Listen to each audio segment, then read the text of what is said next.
So the scholar's hypothesis is most strongly supported by which of the following if true? First, we need to find their hypothesis.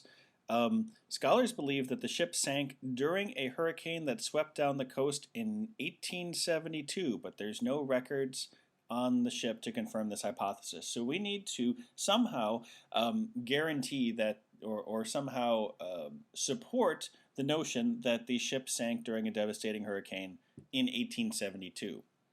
So choice A, among the cargo found on board the wreckage of the ship were several trunks of woodworking tools of a kind that were popular from about 1850 to 1890.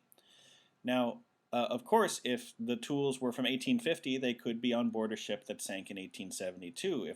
If the tools were from 1890, they couldn't possibly. Having tools that range in popularity on both sides of the date they're trying to establish ruins the possibility, or it doesn't strengthen the possibility that it was in 1872. What we would need is for everything on the ship to be 1872 or before to say that, if it has something later than 1872 or something that could be later, we can no longer guarantee that it was 1872 or earlier. Anyway, choice B, among the munitions discovered on board the wreckage were several trunks of guns of varieties that were popular in the late 1860s. No munitions manufactured subsequent to 1870 were discovered.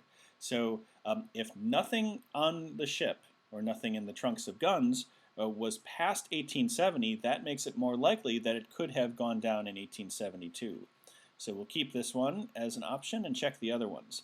Choice C, it is widely accepted that Hurricane Bridie caused significant damage in the northeastern United States in 1872. This doesn't actually tie the ship in there at all, so it can't be that. D, ceramics and pottery glazed in a style that was popular during the latter half of the 19th century were found among the wreckage of the ship, along with assorted items of cutlery.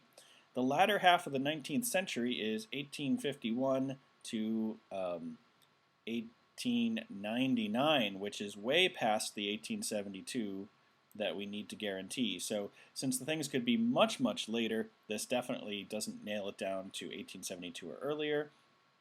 Choice E, divers found clay pipes in the cargo hold that were of a kind sold in tobacco shops in the early 1900s. This one's even later, early 1900s. If they found things from the early 1900s, it could not have sunk in 1872 because the tobacco stuff, the pipes were later. So this is the only one that has everything on board the ship manufactured before 1872 and still supplies a date for the shipwreck. So choice B it is.